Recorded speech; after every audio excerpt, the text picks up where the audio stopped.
Thank you for coming, and greetings to our audience online.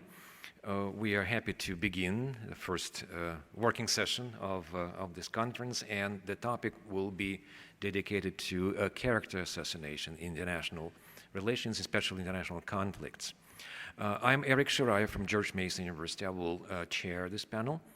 A couple of words about character assassination, then introduce our speakers, and then we'll start.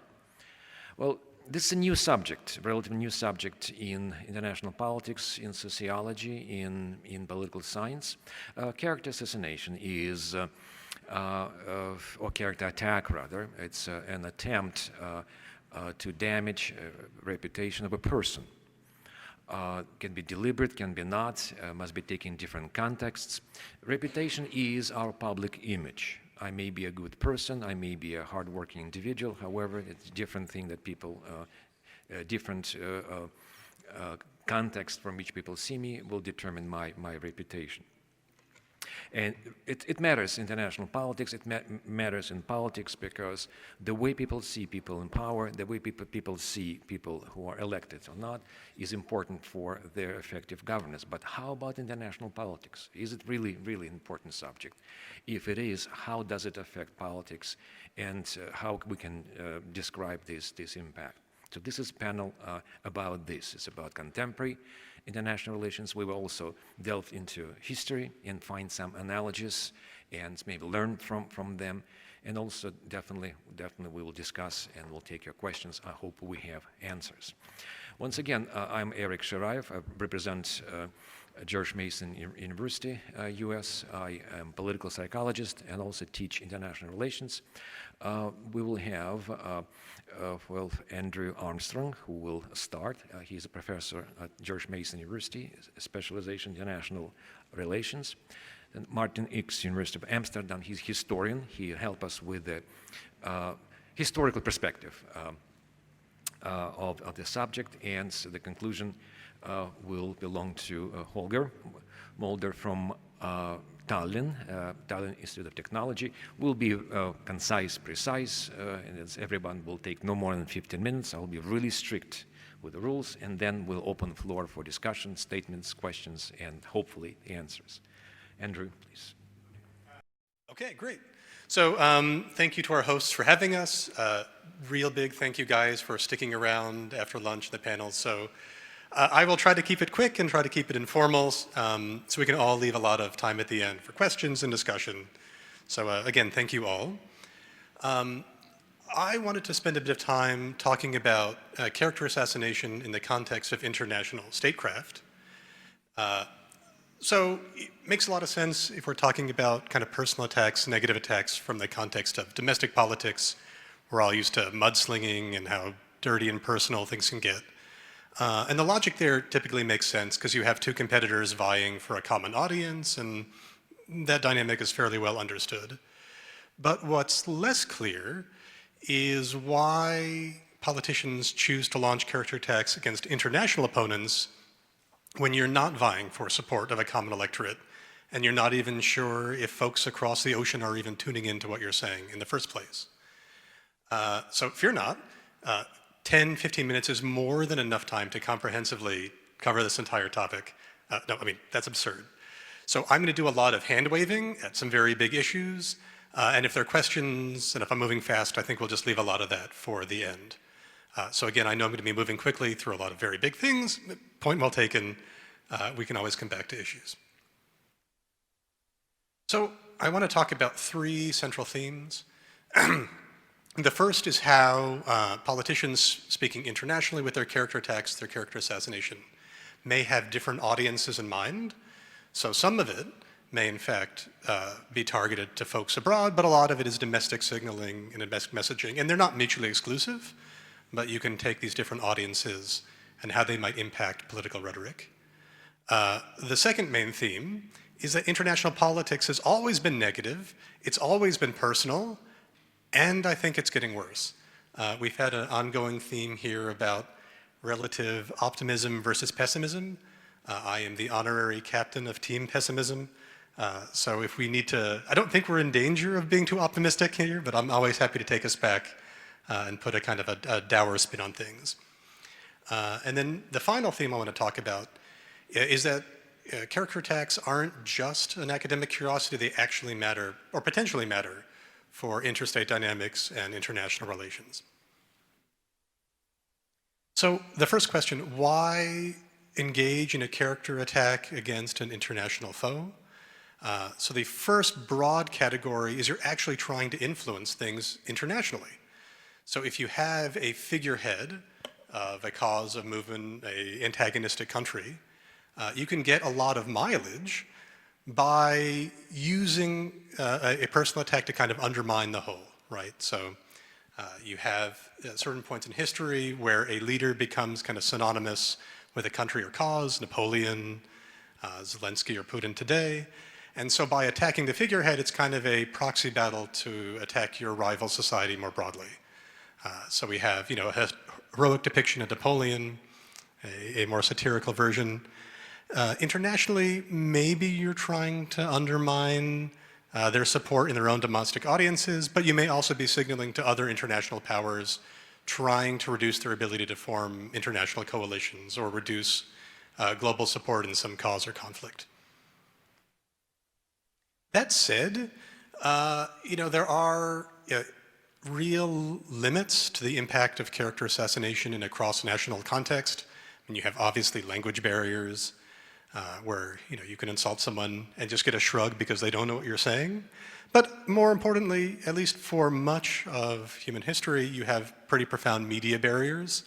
So, if a politician says something in the woods, but the media isn't there to amplify it, does it even matter? And so particularly, in a domestic context, that's hard. In an international context, it's like exponentially difficult to get your voice heard across your international borders. And especially if you're messaging, attacking a leader of an authoritarian state where they might have strong state media controls, good luck getting your attack heard in a foreign audience. You may as well not bother. And the final point to consider is if somehow you overcome language barriers and media barriers, you still have to contend with the challenges of source credibility. I mean, there's a long literature in psychology and political communication tying source cues and persuasion evaluation.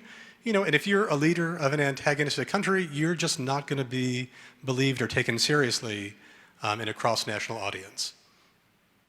I will apologize in advance. I am an American academic, and a lot of my examples come from American politics. I don't want to feed into the stereotype that the whole world revolves around American politics. It's just the literature I'm most familiar with. So recently, you have former President Trump calling Kim Jong-un, Rocket Man, calling him insane. And in return, the North Koreans are more than happy to lob personal attacks back at Trump, calling him a dotard, calling him insane. But does this matter? If Donald Trump calls Kim Jong-un anything, I don't think it really changes the opinion of anyone in North Korea. If anything, it might reinforce his standing for a kind of quasi-rally effect. I don't know. Kim Jong-un calls President Trump a dotard, aside from some of us shaking our heads saying, yes, that makes sense. But it's not really going to change any heads, right, domestically in the United States. So is it really cheap talk? Why do you bother? So I think the focus many times in launching a character attack against a foreign foe isn't international at all. It's one of several forms of domestic signaling.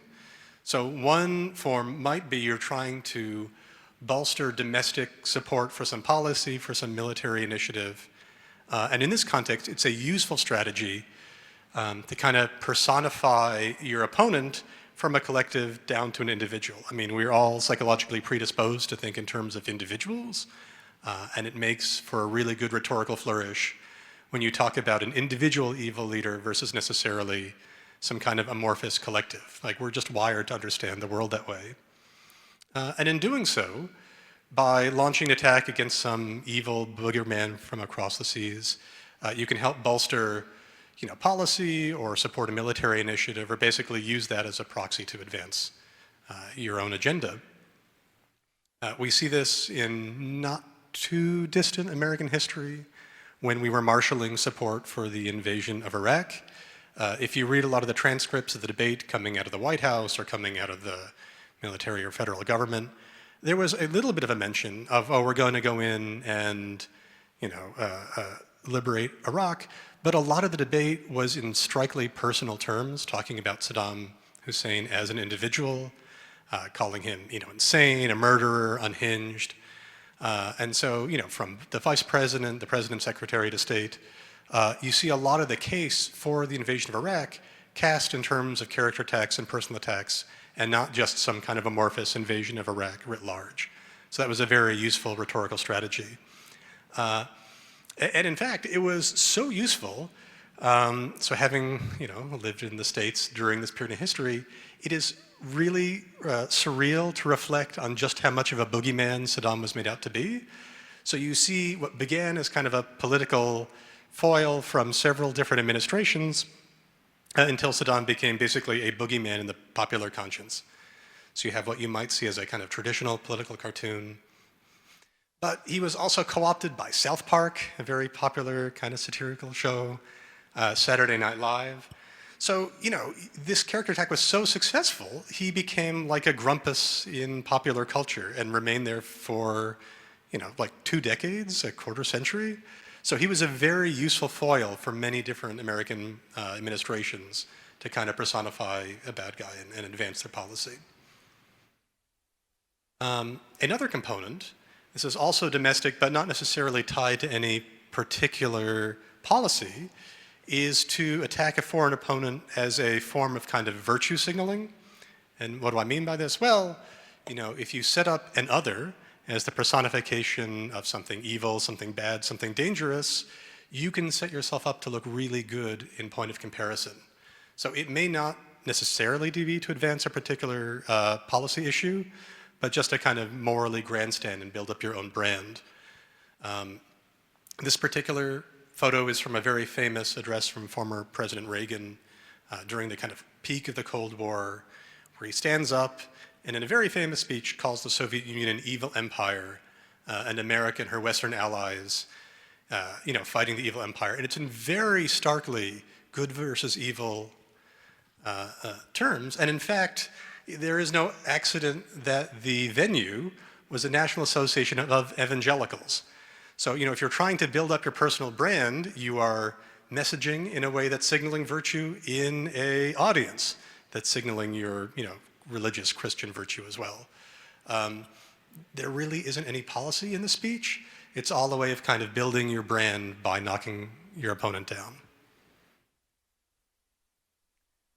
So the other main theme is that international relations has always been negative and always been personal. I mean, my colleague, a historian, will take us back to Roman history, and I dare say you can go back to the earliest records of human history to see examples of this. But again, I mentioned that I was captain of Team Pessimism, and so I think these two statements can both be true. This can both be kind of a universal theme of global politics, and I think it can be getting worse. And I think this is partly due to the erosion of norms that we see from the rise of Trump or nationalists worldwide, but I think in some ways even more so that digital media and social media is changing the dynamics and the incentives of cross-national character attacks, and how plausible they are to engage in, and how dangerous they could be for the states or individuals on the receiving end of these attacks. So I mentioned earlier some barriers to cross-national signaling, and each of these barriers is mitigated to some degree by the rise of social media or digital media. So language barriers used to be a real hurdle, now fairly trivial, with different software packages and AI to translate across languages, not a big deal anymore.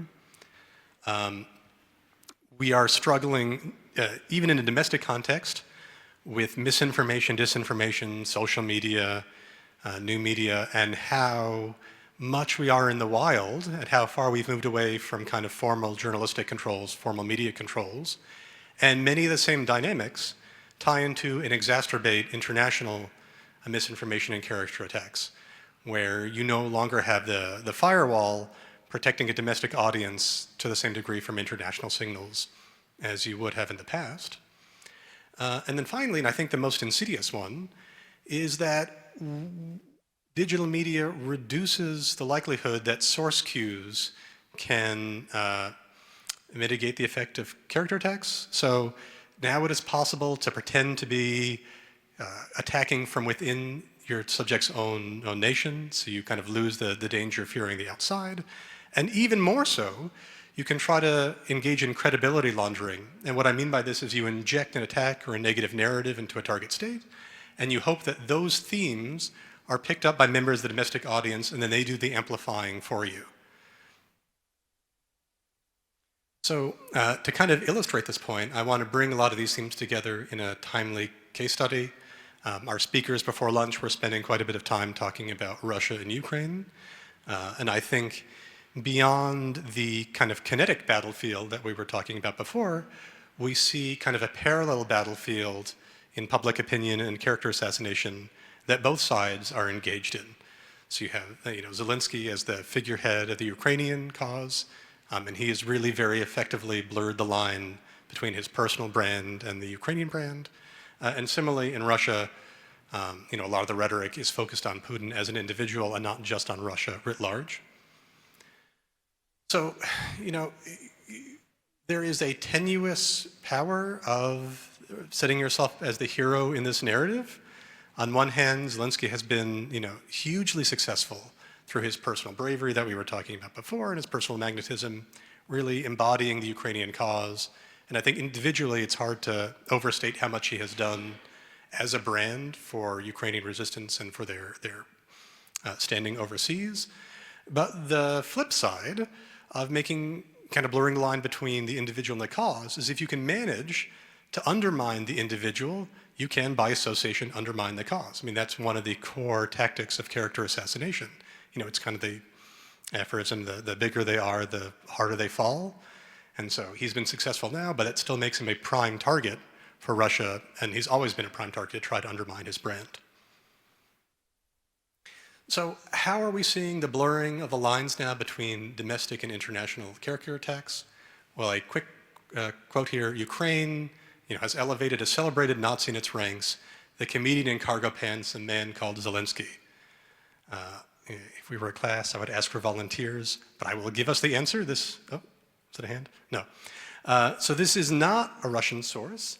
This is Vivek Ramaswamy, who for a time was leading in the Republican presidential primary. So this is not a fringe figure in American politics.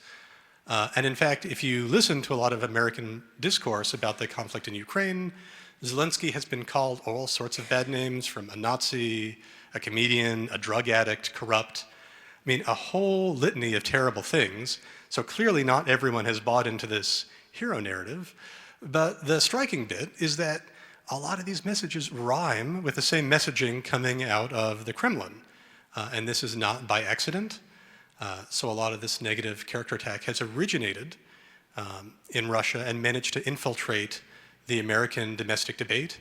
Part of this is a weird accident of the times, where there's this kind of strange, unholy alliance between a non-trivial percentage of the American right, who are isolationists and nationalists and skeptics, and they find common cause with Russia. But Russia's also gotten quite clever about disguising the source of their attacks and using different forms of information manipulation to advance their narratives. In fact, they have been learning for the better part of a decade now. These are two images from their kind of first test run of character assassination as a tool of international statecraft.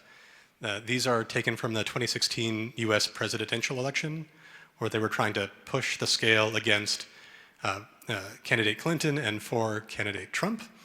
And so they were really very clever at using social media to have sources that looked like they came from American veterans, or on the right, believe it or not, the army of Jesus, because clearly Jesus wanted Trump to win and Clinton to fail.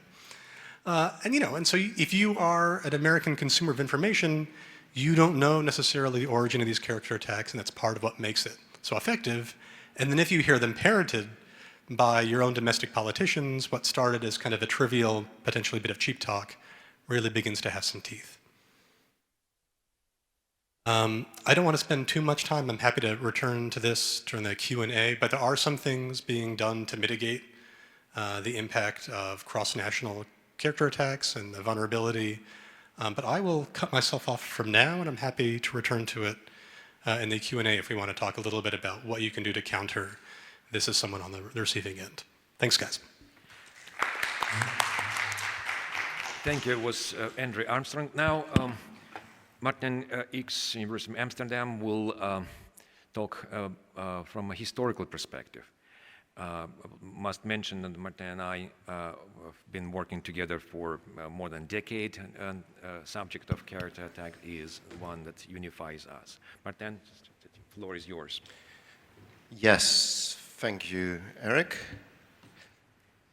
Okay, yeah, so I'm going to take us way back in history, actually 2,000 years back in history to Roman times, because that's my expertise, but also because I think there's a lot to learn from history and there are some remarkable parallels to be drawn.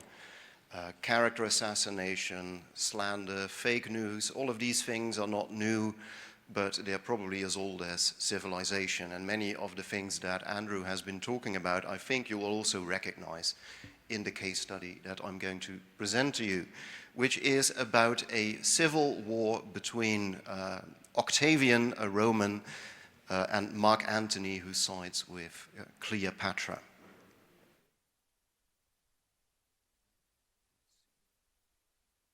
Yes, here we go. So I don't expect you to be familiar with the circumstances, but we're in the 1st century BCE, we're in the 40s and 30s BCE, and Rome has expanded spectacularly from just being a city-state originally to having gained a Mediterranean-wide empire that's ever increasing. Its constitution is that of a republic. So there is something like a people's assembly where the people are allowed to vote and there are annual elections, but real power is in the hands of the senators, is in the hands of these elites who occupy all the important administrative and military positions. That whole fabric, that whole constitution starts to crumble, starts to show cracks. A military dictator arises, a guy you've probably all heard of named Julius Caesar, who becomes the sole ruler of the Republic for a couple of years before he is assassinated. And then the whole political order is in shambles, and that's where our story picks off. Because in the dust of Caesar's assassination, there are two rivals for power, both who want to be, as it were, Caesar's successor. The one is Mark Antony, Caesar's general and right-hand man, who thinks he is the most qualified candidate to succeed Caesar and to become the new man controlling Rome and controlling the Roman Empire. And the other is an 18 or 19-year-old unknown adolescent called Octavian, who finds out that Caesar has posthumously adopted him as his son in his testament. So that means that he officially gets to name himself Gaius Julius Caesar Octavianus. So we just call him Octavian for short. And these two men, among many others, are the rivals for power. Because we're just going to focus on the two of them. So Octavian and Antony, they collaborate for a while to get rid of all of their opponents and rivals for power. And then when they are as it were, the two last man standing, they decide to carve up the empire between them. Octavian resides in Rome and is in control of the western half of the Roman Empire, including large parts of Europe and the coast of North Africa. And Antony resides in the east, where he controls all the Roman territories there. And in fact, Antony forges an alliance with Queen Cleopatra of Egypt. Now, Egypt is still nominally an independent kingdom at the time, but has already been drawn into Rome's sphere of influence. And in fact, what Cleopatra is trying to do is make sure that Egypt stays an independent power. So they are not star-crossed lovers. You know, she's not madly in love with Antony. It's first and foremost a political alliance that serves the interests of Cleopatra, but also serves the interests of Antony, because Egypt is very wealthy. So whenever we speak of character attacks in the scheme that we at CARP have developed, we identify 5 standard elements or pillars, if you will, that allow us to compare cases across cultures and across time. So in any case of character assassination, there is always an attacker. That can be an individual, that can be a group, that can be a political party, but someone, or that can be anonymous trolls in the internet these days, but someone always launches an attack against a certain target. That is the person, the individual whose character you're trying to damage. There's always a certain medium that's being used. Nowadays, that medium is, of course, often Twitter or X, or it's a campaign ad, or it might be a political cartoon. Back in historical times, it would often be public speeches, pamphlets, rumors, and the like. But media are always used in some form or another. You always try to reach and persuade a certain audience, and who that relevant audience is might depend on the context. If we're talking about US elections, you might want to persuade parts of the electorate. In Roman times, you might be persuading the people of Rome and the Roman Senate, for instance. And all these attacks always, of course, take place in a cultural, political, and technological context that we need to take into account. That's why I took some time to sketch that for you. So, in our case, a propaganda war ensues between Octavian and Mark Antony, because it's clear there can only be one captain of the ship in the end, there can only be one ultimate victor. So after having allied for a few years, Octavian and Mark Antony turn against each other. But before they actually pick up arms and start fighting each other, they start a propaganda war where they try to smear each other and make the other guy look as bad as possible. Both Antony and Octavian have extensive networks of allies, both in the city of Rome, but also beyond in the whole Mediterranean. Senators, local elites, soldiers, you name it, and they make active use of that network. And they make use of a wide range of media that are available to them. And I already mentioned some of them. They give public speeches, they spread pamphlets among the enemy or among their own supporters. They write letters, there are mocking poems, they circulate rumors, etc., etc. And in doing so, they're trying to persuade several groups to take their side. That's first and foremost political elites, the soldiers, of course, because if you have the legions on your side, you're probably going to win the war. Veterans are a very important group as well, so retired soldiers, but who can still be relied upon to spring into action. And finally, the people of Rome itself should also be taken into account. So these are the groups, the pillars that we are dealing with in this particular situation. So I'm going to focus on the character assassination campaign of Octavian against Mark Antony because, spoiler alert, Octavian is the ultimate winner of the conflict. He becomes the Emperor Augustus, the first emperor of Rome. So we know a lot more about him than we know about Antony. So Octavian picks Antony as a target for character attacks, but that's actually not so easy as it sounds, because there are several challenges in attacking Antony's character, and I've listed the 3 most important ones here. Firstly, if Octavian, a Roman citizen, is gonna fight Antony, another Roman citizen, that basically means civil war, and then as now civil war is frowned upon, Romans are not supposed to fight Romans, right? Romans are supposed to fight foreign enemies, barbarians. They shouldn't turn on each other. So you should have very good reasons to legitimize that you're actually going to attack another Roman. So you have to make the other guy look bad in advance. Otherwise, your attack and your waging of war cannot be justified. What makes it even more challenging is that for many years, Antony and Octavian had actually been allies of each other. In fact, they had such a close bond that Mark Antony had married Octavian's sister, Octavia.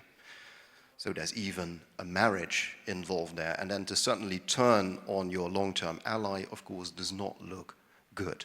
So that's the second challenge. And finally, Antony was Caesar's right-hand man, his main general. Antony has quite the military reputation. He's been in many battles, he's won many battles. Romans care deeply about battles. You should be a victor. And Octavian himself actually doesn't have a very stellar military record at all. So he cannot really compete with Antony in this regard. Antony is clearly the superior general of the two. So, how does Octavian go about assassinating Mark Antony's character? Well, I'm going to focus on 3 strategies that he employs and that are all intertwined. Firstly, Octavian implies that Antony is actually no longer loyal to Rome, but has shifted his allegiance to Egypt. After all, he's made an alliance with Queen Cleopatra of Egypt. They even have an affair, famously, right? Shakespeare wrote a play about it, we all know it. So Octavian suggests that Antony no longer really is loyal to Rome. He is now loyal to Cleopatra instead, because he's completely and madly, supposedly, in love with her. And there's some circumstantial evidence for that Octavian can make use of. After all, Antony was married to Octavia, but he cast her aside because he prefers to be with Cleopatra. That's something that Octavian, of course, exploits. He also suggests that Antony is constantly residing in Alexandria, Egypt's capital, and has children with Cleopatra, which also is true. Antony kept his will in a sanctuary in Rome, and quite illegally, Octavian seizes that will and has it published. And according to Antony's will, he said that he was going to recognize his children with Cleopatra, that he was going to distribute Roman territories to them, and that he wished to be buried with Cleopatra in Alexandria, which is more proof that he has turned his back on Rome. Now, whether this will was actually genuine or whether Octavian just made it up, whether it was a forgery, is unclear to us. Historians are still debating that to this day. But even if it turns out that the will was genuine, we can at least say that Octavian exploited it to make his point that Antony was no longer a true Roman. And in terms of virtue signaling, what Octavian then very cleverly does is he builds this enormous mausoleum to himself in Rome, implying, of course, that, well, Antony may want to be buried in Alexandria, Antony may have turned into an Egyptian, but I'm going to stay right here. That's the statement that this mausoleum is giving off. It's a living testimony to his loyalty and commitment to Rome. Secondly, Octavian suggests that Antony not only has turned his back on Rome politically, but that he's actually abandoned his Roman character and has adopted an Egyptian lifestyle, right?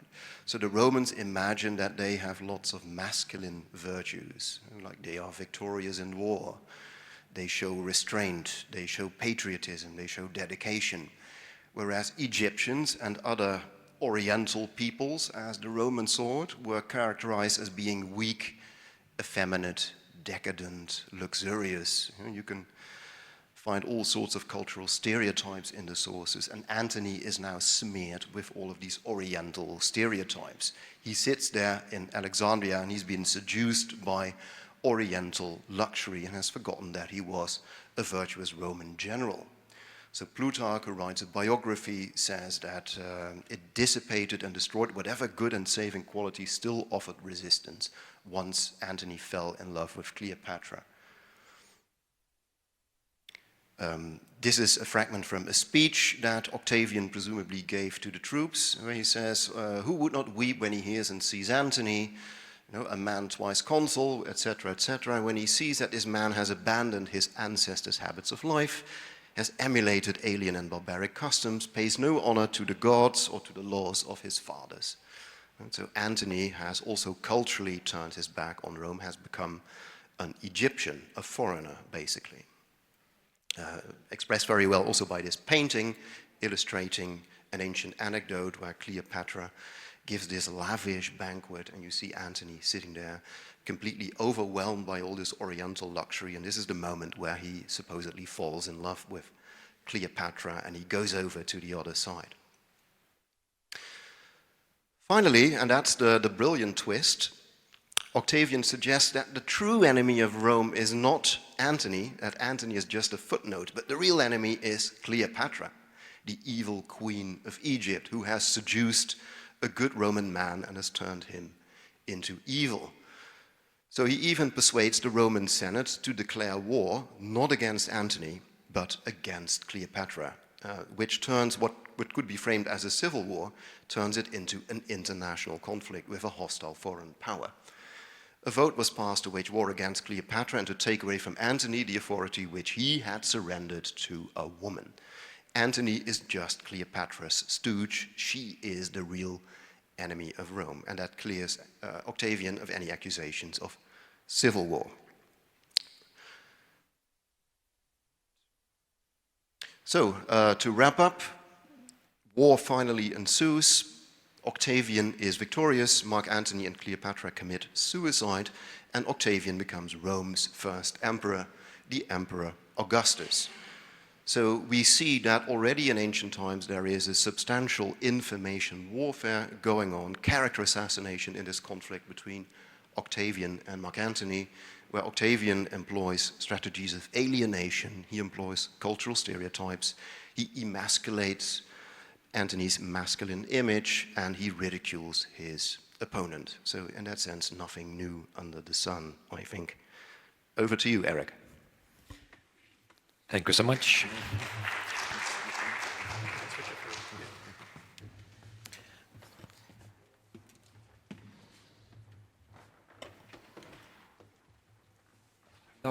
Without further ado, I will continue.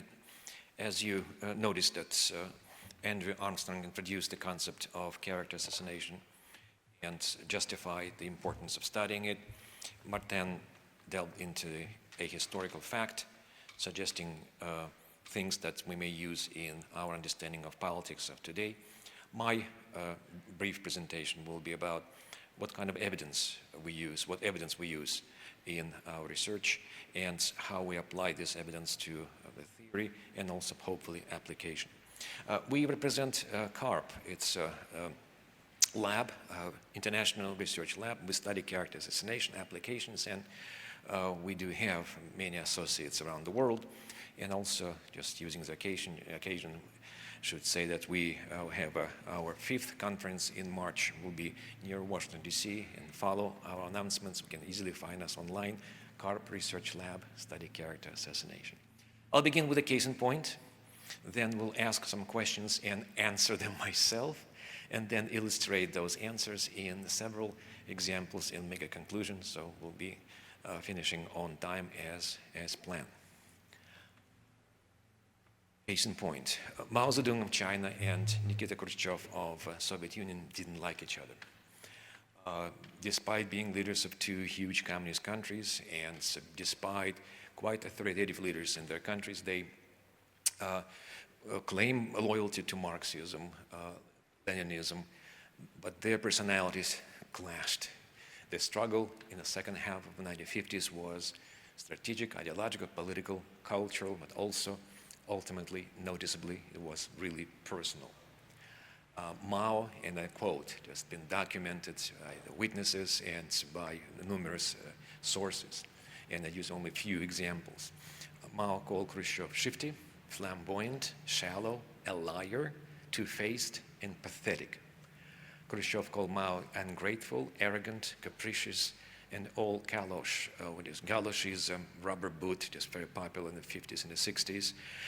It's also an important point because the term galosh in Russian was incorrectly translated into Chinese, Mandarin, and as a prostitute. So Mao was told that Khrushchev called Mao an old prostitute, and that's, you understand, the consequences. Then organized media campaigns, both countries, escalated and frequent and always nationalistic insults, further fueling conflict tensions between both countries.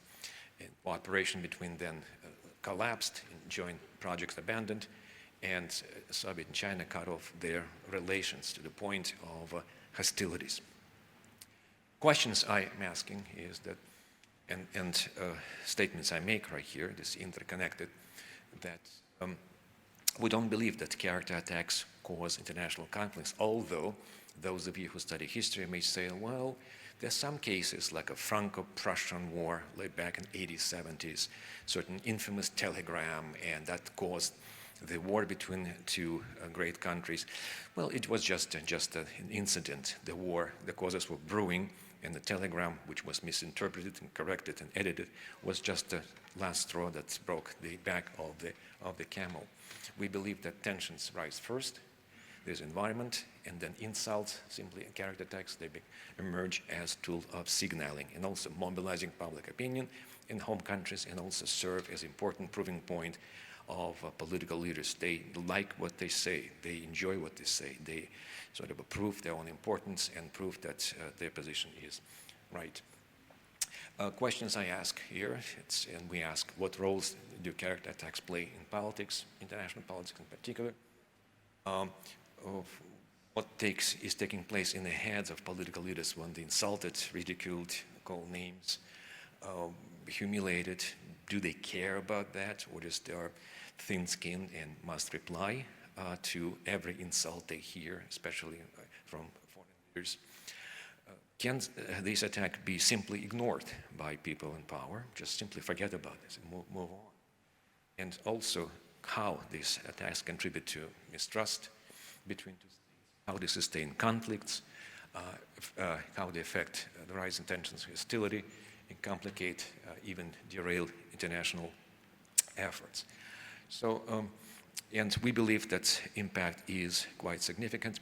What we do is we collect cases. Very difficult to do empirical research and experiments because they're not easy to translate into field of politics and very difficult to replicate. So therefore, maybe the best opportunity for us to collect case studies, ask expert opinion, analyze them, and then put them together in certain format. And this is our humble attempt to represent this research in very abbreviated way. Well, for context, and this is done deliberately, we, at least at this stage, we describe four important tactics in character attacks. Denigration, using mockery, ridicule, and name-calling, just simply to insult leader. Second, demonization, comparing leader to, well, a demon or the devil, something sinister, something evil. Third, emasculation, accusing male leader of being too feminine in the face of foreign threats. And also masculinization, accusing a leader, usually female leader, of exhibiting toxic, masculine, risky, and unreasonably hostile actions. And actually examples of things that's from 70s and contemporary, Trump and Berlusconi there, and then Trump and Kamala Harris, and then also former Chancellor of Germany, and two big shoes to fill. Denigration, here's examples, very simple. Late Hugo Chavez case on podium, UN, just a few statements just he made about George Bush. Ignoramus, donkey, coward, killer, alcoholic, drunk, liar, and so forth. One of the examples in these questions we try to answer that sometimes those character attacks are not planned. They are used by social media, multiplied, enforced, like a very famous example, which I may not show in China, comparing President Xi to Winnie the Pooh. They appeared on the social media. See, this is cartoon characters, and this is unlucky for Xi. It's just he and Obama marching together, looking exactly like that. Talk to any person in China today, talk to any person who's using WeChat and has connection to China, they will say that any hints, any images, even just allegories associated with Winnie the Pooh will be deleted by Chinese authorities. Why? Are they afraid?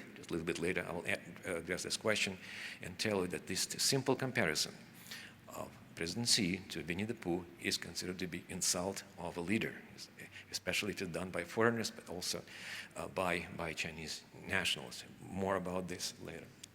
Demonization, easy to describe example. Few cases, just quickly. Helmut Kohl of Germany called Gorbachev way back in '85, comparing him to Joseph Goebbels, you know who he was. It was the famed Nazi official. And Gorbachev was replying in kind, was documented, not about Kohl, but he talked about President Reagan, called him a dinosaur, just told to his comrades in Politburo, Soviet Union, dinosaur, just for Reagan's position. It was 1985, just early in their relations. Putin was always portrayed by critics as a demon, as a monster, as a bloodsucker. And even the association with Vlad, which is incorrect because he is not Vlad, he is Vladimir, Vlad is Vladislav, but anyway, just the association is quite clear, suggesting that's why Vlad did Dracula, right? And it is almost impossible to find any political leader in the East and the West, South and North, who would not have been associated with the vampire, demon, witch, and so forth. Just anybody, just find a name, just go in Google and find cartoons, caricatures, unless they're censored by the government. Masculinization, easy to find example. Maggie Thatcher, for example. Well, contemporary European leaders and more and more women now obtain position of power in European countries, and the accusations of being too ironclad, too powerful, too bullish, too masculine, quite common. And I also use multiple examples to the right side, you see, was for some reason extremely popular and extremely sensational in the Russian media not long ago to talk about gender or sex of wife of President Macron.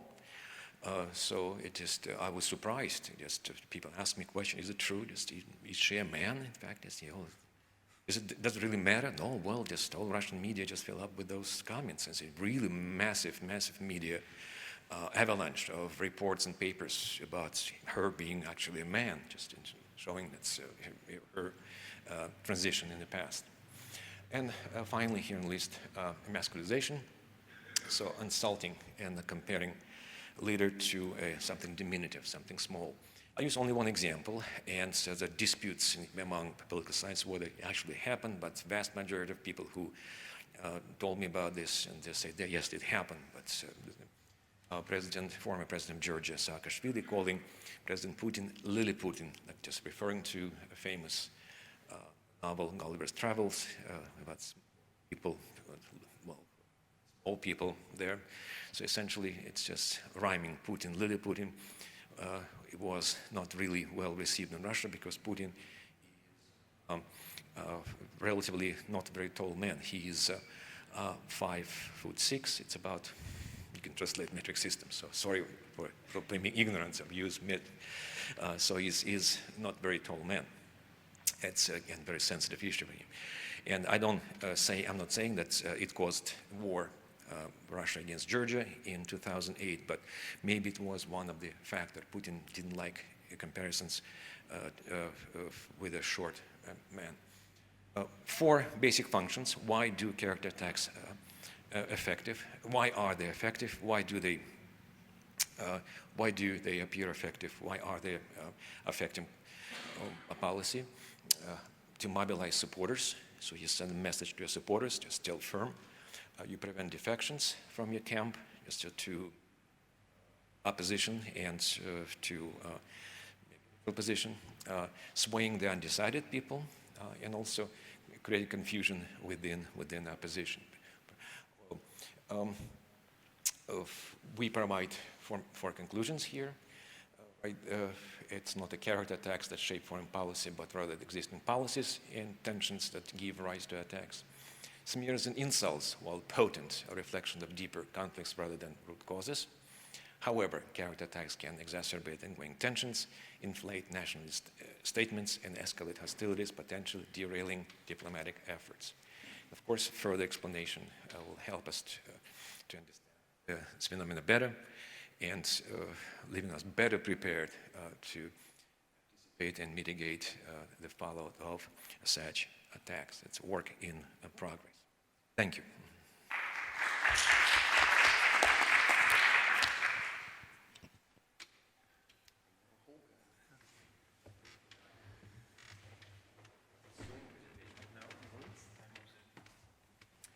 Now, we're switching.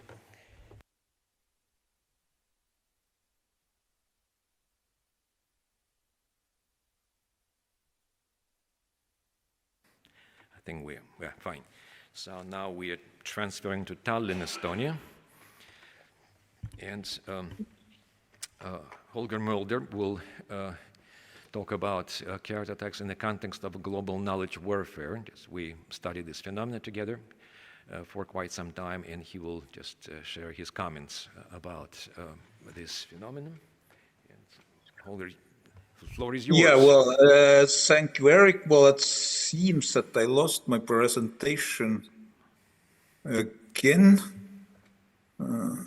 Why it doesn't appear? Sorry for that. Yeah, well. Yes, Share. the green button. Green button. Yeah, yeah, it's back somewhere. It disappeared. Okay, you see it. Yeah, we see it now. Mm-hmm. Yeah, wonderful. Sorry for that. It happens all the time if you face techniques. So it's greetings from Tallinn, saluti tal Estonia. I will just give you an overview about the character attack, especially from the strategic perspective. Well, it's to trying to build the bridges with the keynote speeches today and all these conversations we had before.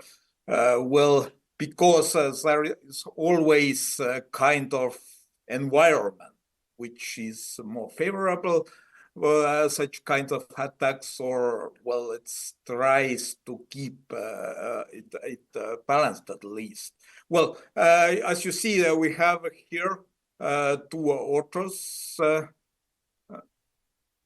Well, it's because many concepts actually we elaborated together with Eric, especially the global knowledge warfare, because knowledge is always a target in the process. Also regarding the character attack, well, and the image building, and this is refers to some societal changes that we faced recently. So I actually refer from starting for the person from the long time ago, from the history. Even I don't believe the return of the history. History never returns. There will be always unique environment, but you have to be prepared on that. So that this has been also one reason when we sometimes face some fault assessment regarding what happens in the world. But well, it's all as George Orwell described the situation right now. Well, we see many parallels here, and this is pretty much the post-truth environment as has been used to call, and the reputational attacks. This is a question of political language, which just doesn't mean that this refers to objective truth or whatever. So it's a use of these discourses, strong image building, so that what we actually see right now in the US presidential elections, where we here these mentally dispaired opponents or migrants eating cats and dogs, not the policy issues, actually how to make the environment safer, how to improve policies, how to create the world which we'd like to live well. And this is pretty much changing of security environment. Well, I even would refer here now what Professor Booth wrote before his retirement, so about this 20 years crisis, which now is coming more like 20 and more years. And how actually we abandoned these Kantian security governments. I refer to this traditional political cultures here as a Kantian Hobbesian. We might turn to Lockean as well. And we are already probably entered to this Hobbesian anarchy. So it's this security governance, what we used to have, based on this United Nations, based on international organizations, NATO, European Union, had its certain base in that, how it worked quite well in 1990s, when and how we lost it with a few years. This is actually, well, it's we should recognize the problems. What are the reasons? So there are revisionist states, of course, mostly refer to China and Russia, well, who are not very satisfied with this security governance issue, well, because they are not dominating. Also, there is a certain extent we can also blame to some US governments. This is another topic. Well, we don't know actually if Al Gore win the election in 2000. Well, did we have this Iraq of 2003? Well, we never know. So it's no need to discuss on that. But well, it's revisionist states who are not justified with security situation. Well, right, we have. They have existed. Well, and they get stronger in this respect. But this is not just the fault of this certain states, but this is much broader security, because even the meaning of security has broadened in these years. Well, we have part of human security right now. This is not just, well, it's states fighting each other, as it has been used to understand a long time in the 20th century. So the interference of different non-state organizations, well, from individuals to these governmental or non-governmental organizations with business companies, which all have their own part in these changes. Well, it's also when I entered actually from this practitioners world to the academia, it was 15 years ago. Well, I was just wondering how academia used to live in their own world. So it was quite fascinating, but well, it's certainly, from my perspective, is more important. So how to put this academia and practitioner world to work together. So we sometimes tend to use, so that if we enter too deeply on this theoretical world. And what happens is a failure of international security governance. This is a rise of nationalism and protectionism, which certainly based on Hobbesian or realist paradigms, and also these rising alternative politics. Well, of course, we recognize here this conservative revolution from the right side. Well, it even it doesn't refer to this traditional right politics. And well, there is still somewhere this alternative left as well. And this is also a phenomenon. So that sometimes these extremes tend to support each other. And well, now with Eric, we just figure out that, well, what is the target? This is a transformation of knowledge. So how we take a look on different issues, how we translate it in our everyday practices. And we see, actually, we might recognize that this is becoming a more global process, because globalization, you might not like it, but it exists. You can't avoid it, so just to ignore it. Well, you can ignore, but the consequences are probably not the best. Well, and here I already can draw some parallels to the Emmanuel Goldstein from this George Orwell's 1984, well, which is also creating these alternative realities. It's a strong image building with this Hollywoodized approach. There are good guys, bad guys.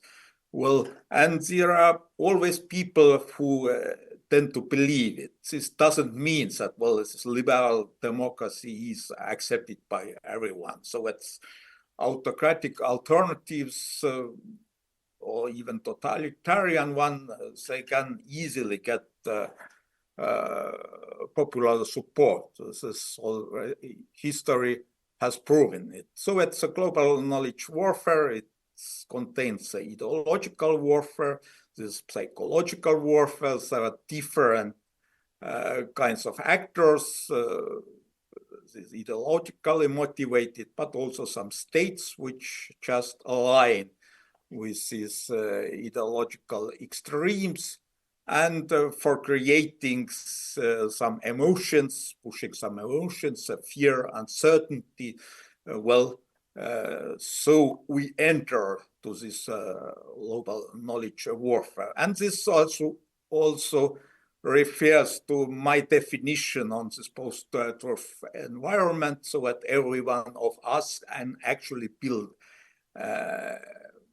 our own world and start fighting with others. So there is pretty much this issue of beliefs, not rational outcomes. But well, at first I would just to pay attention on this. So it's often we might believe that this Kantian world or the Kantian world order, which was started to build after the Cold War, it failed. But it didn't fail, at least by my opinion, because this was went to a wrong direction. As you see, actually, quite a long time, for 20 years, another 20 years, crisis or not, it worked pretty well. United Nations Security Council was able to agree. Sometimes after these actions, it doesn't mean that it was the best way, but well, that these security governance from the starting here, from the Gulf War of 1990 to the latest operation in Libya, you see that at least in UN Security Council was able to reach some agreement. Well, it's of course some countries abstained, as always. There are some anonymous votes, but Holger, 3 minutes. You have 3 minutes left, please. Sorry. Yeah, Sorry. right. Well, and I will leave here these different world perspective from, as you see, well, it's three worlds. Why it called it's actually we borrowed it from the Bulgarian political scientist Ivan Krastev, of Merkel's view, which refers to this old Kantian model, how we reach Putin's Hobbesian model, and well, I think this model is a little bit different. Actually, my Portuguese colleague pretty well described it at the beginning, so that I will not touch it too much. I have no time, but well, here is what's different. Well, it's as I teach my students actually. Well, it is a Putin bad guy, but it also legitimizes his action. Well, he's just a bad. This is how Hollywood is.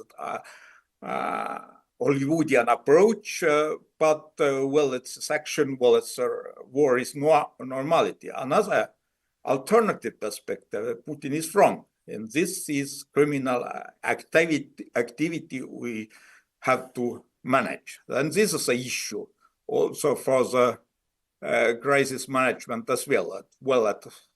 This was the Kantian world before, and this is after the 2011, the world we have today, and without successful crisis management. Well, here, as you see, well, pretty much so it concerns reputational attacks as well, how they refer to the domestic unity, international influence, identity affirmation. So how you create this audience which support you, and also good versus bad rhetoric, which what produces this rising populism we face right now. And well, I might be pessimistic as well, so that it doesn't end so easily. At first, the biggest problem probably was here the fill of the politicians responsible for the international security governance. Were they able to change themselves, or they are still entrapped in this Cold War mentality? And so it means that you should actually improve your responsibility to just to recognize the world you really live, not in some alternative worlds. This is the biggest problem for us. And here, Thank you, let Holger. me Thank you. finish right now with George Orwell again. Thank you. So the membership in Club Pessimism is growing, hopefully not just temporarily. So I know you're busy and you have busy schedules, but we have some guests online, of course. But if we open for a few questions, of course, we can do it after we finish. But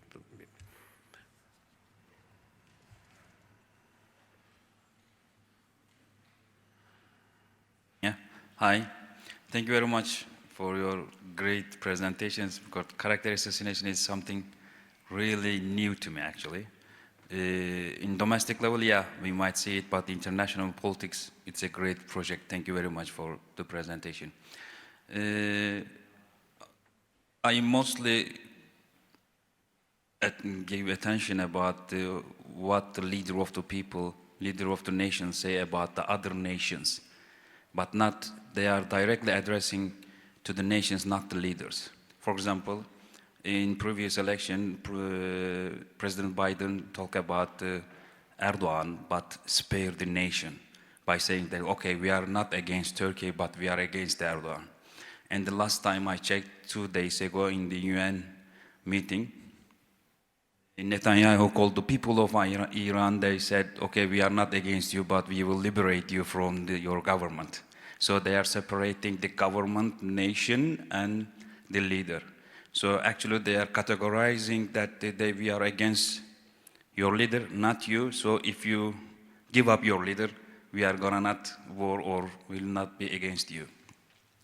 So I was thinking about it for many years, because most of the time before the war or crisis, they say, okay, we are against the president, not the nation. So try to persuade people not to elect the certain leader or something else. So it works both ways. How do you consider it? Because when I first read your abstract, when you submitted, and it was just come out my mind that, okay, So it has to be something about that. What do you think about this categorization, nation, government, and leader? And how do you associate with your research? Thank you very much. Thank you. Yeah, go ahead. Yeah. That question goes to all you. If you want, you can all answer it. Thank you. I'll continue. Well, thanks for a great question. You know, I don't know if there's a universal answer, but I think many times, you know, it's helpful gymnastics for the aggressor state to make that distinction. They're saying, oh, look, we're not against the people, we're against your leader.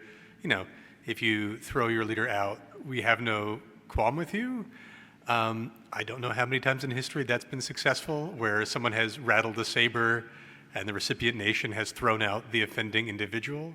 So I think oftentimes it's useful political cover, you know, but when, you know, my own country, the United States, tells Iraq, oh, we have beef with Saddam, get rid of Saddam and we will be friends, that doesn't happen. I don't know how dissociated the members of Iraq, the public, feel when our tanks begin to roll in, right? So I'm not so sure how much the rhetoric matters, aside from being a useful bit of political theater from the part of the folks saying we make a difference.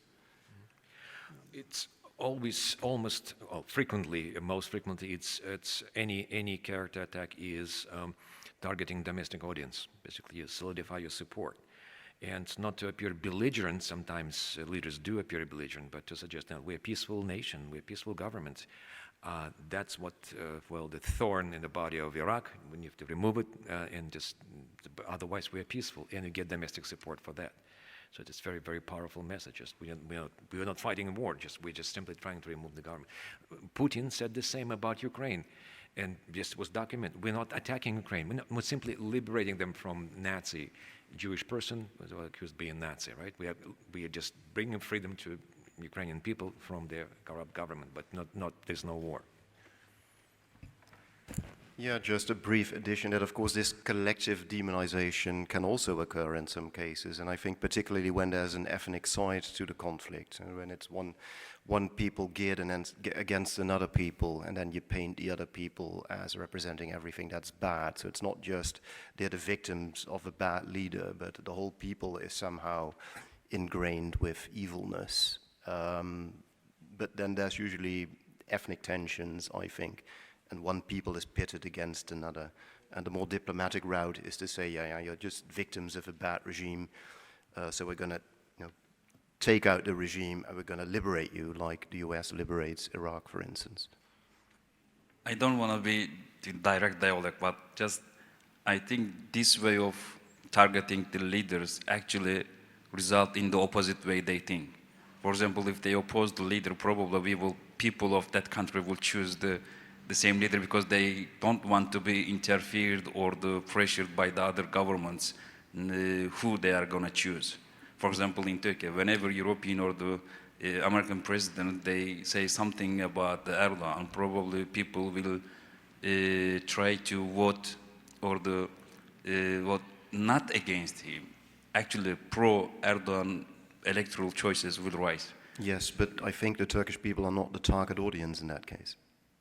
So the people who attack Erdogan, for instance, they try to convince or persuade a domestic audience. For instance, American voters or European voters, they're not persuading the Turkish people. Interesting point. Thank you.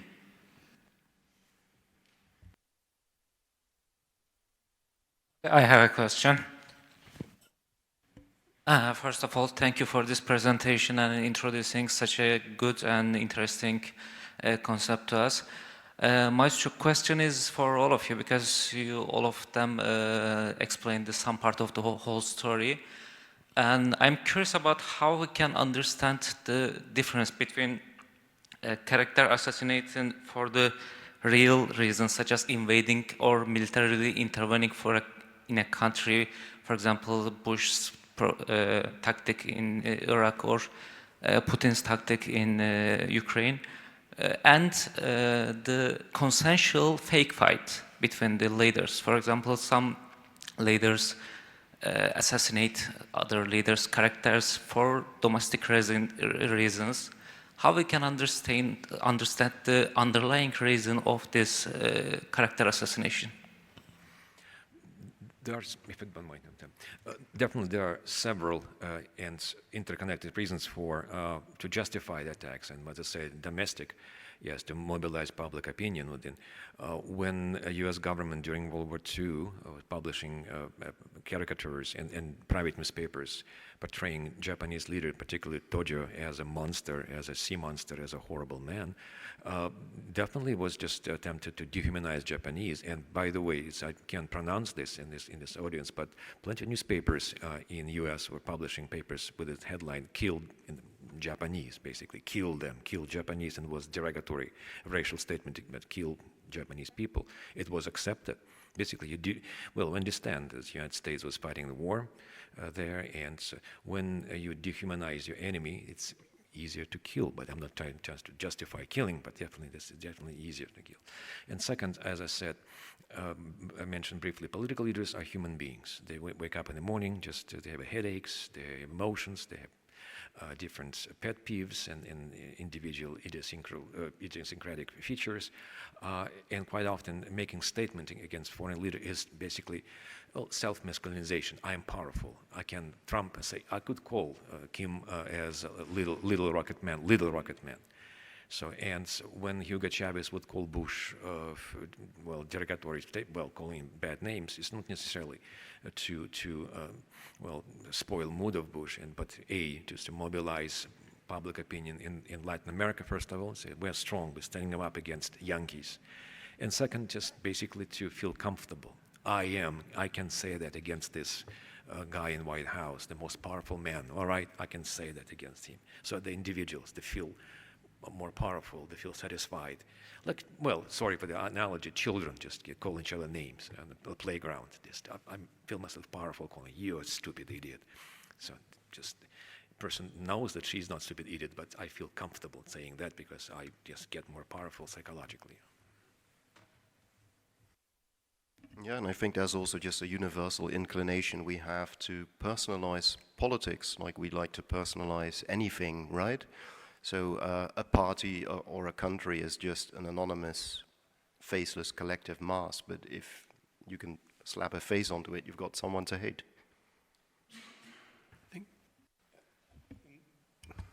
There we go. Part of what I think you said earlier was quite important, that there's sometimes a mutually beneficial aspect to the mudslinging.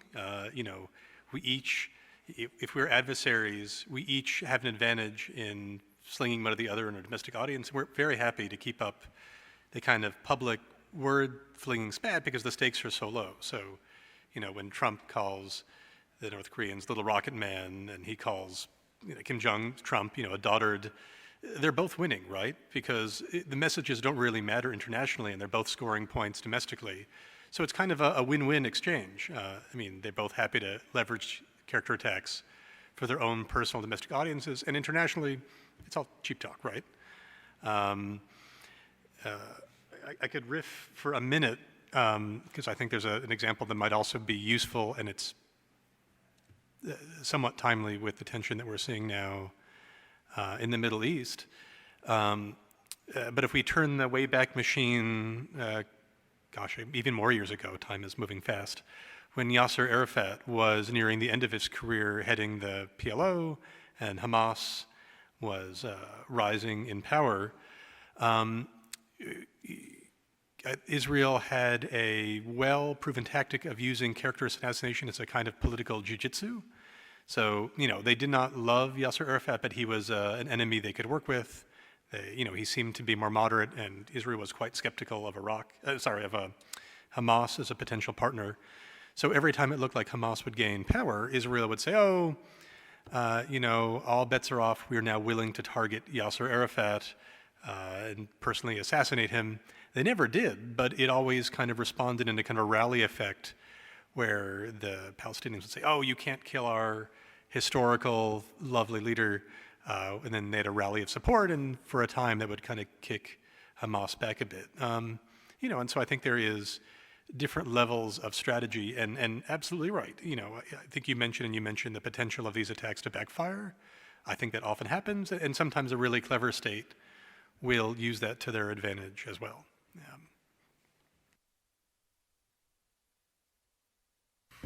Well, okay, if I may also, I'm still here. This is pretty much, well, it's also this character building or this image building. You have to kill image which actually refers is the media, the size, the world, so that which is different from the real killings. But well, it even they somehow this just sort came up can support each other. Well, of course you can kill just some guy called Aslan Nasrallah, but well, but if there is an image to be killed, well, it's the same refers. Well, it's this Hollywoodian approach. That if you have killed this Osama bin Laden or the Zawahiri or other this ISIS leader Ibrahim, well, this gives already another effect. Well, this justifies this character attack. Well, it's makes it much stronger than just a leader will be replaced. It will be replaced by another leader. But well, in the longer perspective, actually, this character attack might support also these political actions. Well, I want to say thank you to for you for attending. I know it's thank you for your patience. Thank you for your questions. We are open to answer questions personally here, and we'll see you soon back in the panels. Thanks so much.